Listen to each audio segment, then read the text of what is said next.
Neshama, comment la Torah peut-elle nous demander d'aimer Dieu? Comment aimer un être qui nous est tellement différent? On ne peut même pas se l'imaginer sans en faire un super humain, ce qui ne serait pas correct vis-à-vis de lui.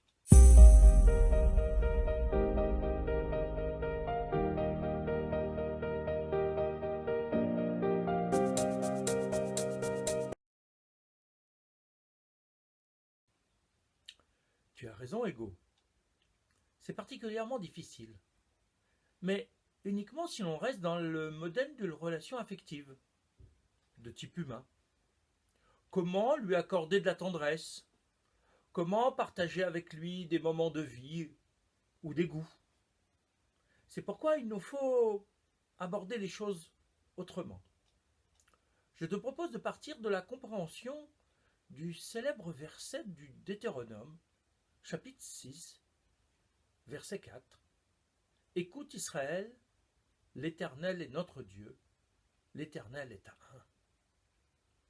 Quel rapport, Neshama, avec l'amour de Dieu? Lis le verset suivant, Ego. Tu aimeras l'Éternel ton Dieu de tout ton cœur, de toute ton âme et de tout ton pouvoir. Sous-entendu, si tu accomplis le premier verset, tu arriveras à accomplir le deuxième. Reprenons ce texte.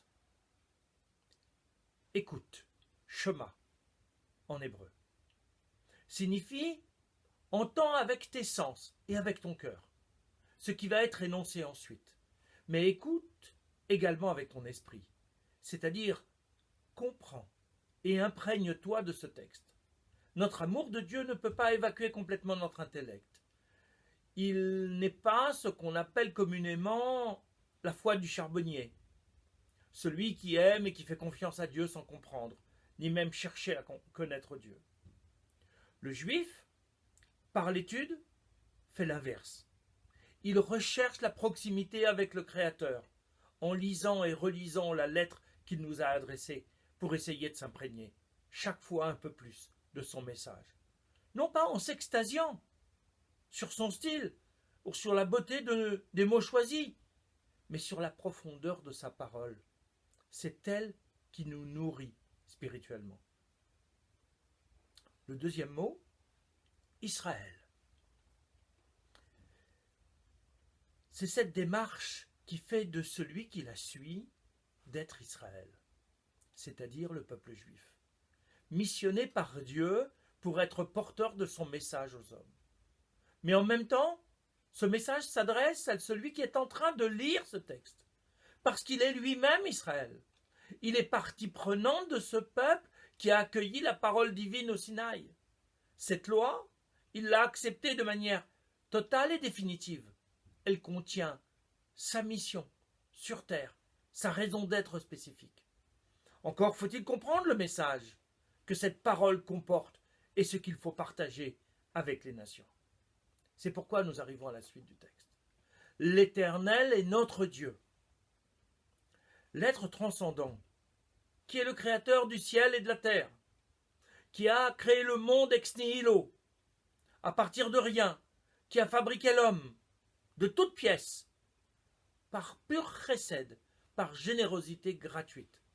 Cet être, incommensurable, a aussi décidé d'être immanent, c'est-à-dire de se rendre accessible aux humains pour leur proposer un partenariat dans la gestion du monde.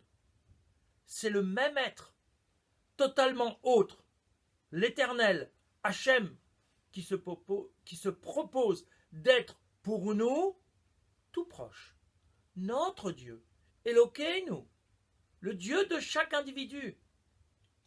C'est lui qui confie au peuple juif une mission particulière pour amener l'ensemble de l'humanité à ce partenariat. La conclusion du verset. L'Éternel est un. Ce n'est pas parce qu'il y a des formes de manifestation et de révélation différentes de la part de Dieu qu'il y a une diversité de divinités. Toutes ces manifestations, qu'elles nous semblent généreuses ou moins, proches ou pas, viennent d'un même être. qu'il nous récompense ou pas, qu'il nous rende la vie facile ou pas. Nous devons comprendre que tout vient du même Dieu qui nous veut en permanence du bien, même lorsqu'on ne le comprend pas, même lorsqu'on a envie de se révolter contre lui.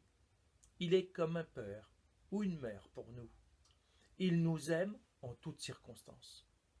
Si nous comprenons cela, tout ce qu'il y a dans ce verset, alors spontanément nous arriverons à l'aimer.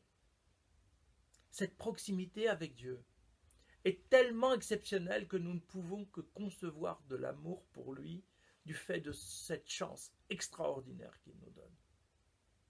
C'est pourquoi nous l'avons vu. Le verset se poursuit. Tu aimeras l'Éternel, ton Dieu, de tout ton cœur.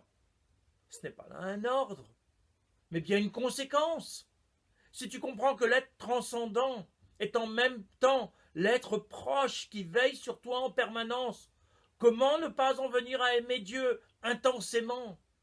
Les sages déduisent de la forme grammaticale le vavecha, ton cœur, avec le doublement de la lettre bête,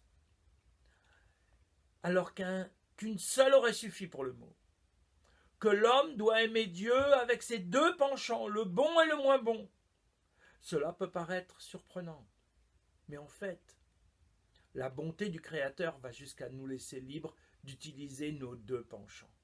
À nous de savoir utiliser notre matérialité pour le service divin en mettant l'énergie qu'elle possède au service de la spiritualité. Mais on va aimer Dieu également de toute notre âme, si on a compris le verset précédent, c'est-à-dire au péril de notre vie physique. Car comment parler de vie s'il n'y a que matérialité? C'est notre vie spirituelle qui nous rattache à Dieu. Sans elle, sommes-nous encore des humains dignes de ce nom? Enfin, de tout notre pouvoir physique et financier. Si nous ne vivons que pour posséder ou pour dominer, alors cela nous éloigne de Dieu. Il nous faut relativiser ces avoirs pour accéder à l'être. Si nous comprenons ceci, et si nous nous en imprégnons, alors nous pourrons dire que nous aimons Dieu. Cet amour viendra en écho de l'amour de Dieu pour nous. Je comprends ce que tu dis, Neshama. Mais n'y a-t-il pas des moments où on peut avoir l'impression que Dieu ne nous aime pas? Ego, tu as bien fait de parler d'impression. C'est ce que nous pouvons ressentir face à des difficultés, face à des épreuves. Mais ce n'est pas ce qui ressort de nos textes. Depuis le début, l'homme n'existe que parce que Dieu l'a voulu, non pas parce qu'il s'ennuyait, ni pour s'amuser avec une créature à manipuler. Dieu crée l'homme dans un acte de pure bonté et lui propose de devenir son partenaire dans la gestion du monde. Il lui accorde la place nécessaire pour exister. Il lui donne le libre arbitre pour qu'il ne soit pas une marionnette insignifiante entre ses mains et qu'il puisse être responsable de ses actes. Bien sûr, tout n'est pas libre, car il y a des contingences matérielles. Mais l'homme peut choisir en grande partie l'orientation de sa vie. Il peut échapper à ses données culturelles et familiales. Dieu lui permet aussi d'affiner sa nature pour s'approcher de lui. Ensuite, c'est vrai, l'homme est éducable, perfectible, et il a parfois besoin d'être guidé, protégé, orienté vers le bien, comme nous le faisons pour nos propres enfants. Il est parfois amené à contrarier nos envies, parce que c'est dangereux, ou tout simplement pas bon pour nous. Comme nous avec nos propres enfants. Il est parfois obligé de nous sanctionner pour nous aider à grandir. Bien sûr, dans l'instant, l'enfant peut ne pas comprendre la décision de ses parents et entrer en contestation, voire en révolte contre eux, parce qu'il ne comprend pas. De fait, il n'a pas le recul nécessaire pour comprendre. Il en va de même pour nous vis-à-vis de Dieu. Nous n'avons pas son recul, nous ne comprenons pas son intention et nous nous révoltons. Mais comme un parent normal pour son enfant, il veut notre bien en toutes choses. comme un père ou une mère. Il nous aime tout le temps et en toutes circonstances. Vis-à-vis de Dieu, nous sommes comme un enfant. Nous ressentons son amour au plus profond de nous-mêmes, malgré la contestation qui gronde et qui nous dépasse. C'est notre matérialité qui déborde et qui fait taire notre spiritualité. Il n'est pas interdit de se révolter contre Dieu. C'est une marque de notre lien.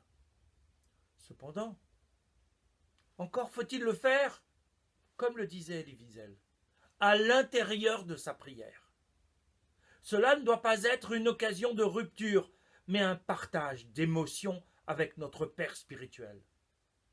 Notre cri d'incompréhension est légitime, même si notre confiance doit être plus forte que l'épreuve. Mais alors, cela veut dire que notre amour de Dieu n'a pas qu'un fondement intellectuel?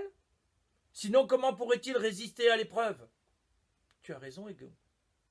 Son fondement doit être inscrit au plus profond de notre être. Il peut s'exprimer à l'occasion d'une étude approfondie, d'une prise de conscience émerveillée, comme l'enseigne Maïmonide. Mais sa base est autre. Tu peux me dire ce qu'enseigne Maïmonide, Neshama, avant de continuer? Oui, c'est un bon complément de ce que nous avons expliqué. Cela se trouve au début du 2e chapitre de ces lois sur les fondements de la Torah, paragraphe 2. Lorsque l'homme considère les œuvres et les créatures de Dieu, merveilleuses et grandes, lorsqu'il y aperçoit la sagesse divine, incomparable et infinie, il se sent aussitôt envahi d'un sentiment d'amour. Il loue et il célèbre, animé d'une passion extrême, il brûle de connaître ce Dieu sublime.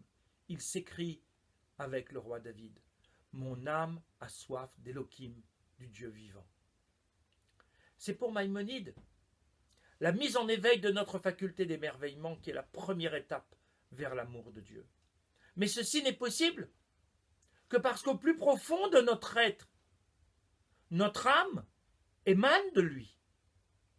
Plus qu'une découverte, c'est bien d'une reconnaissance qu'il s'agit. L'âme, issue de la volonté divine et qui constitue notre ressemblance avec le Créateur, est le vecteur de ce lien. En effet, ce n'est que par notre capacité à la spiritualité, comme l'explique Maïmonide dans le Guide des Égarés, qu'il peut y avoir ressemblance, si l'on peut utiliser ce langage réducteur, avec la pure spiritualité de Dieu. Cette caractéristique provient de l'origine même de l'âme de chaque homme, de chaque humain. Comme l'explique le fondateur de la Chassidoute Chabad, notre âme reste tout au long de sa mission terrestre reliée à sa source, en Dieu. C'est cette particularité qui rend notre amour du Créateur essentiel. Certains peuvent chercher à nier ce lien, et donc cet amour. Ils peuvent se mentir à eux-mêmes pour se libérer de cet attachement, en prétendant que c'est un frein à leur liberté. Mais comme pour un parent biologique, on ne peut effacer la chaîne d'ADN qui est en nous. Bien au contraire. Il nous faudrait chercher à la connaître pour profiter pleinement de cet avantage, de cette chance. Contrairement aux autres êtres vivants de notre terre, de pouvoir choisir, de rechercher la proximité avec Dieu en développant notre amour pour lui.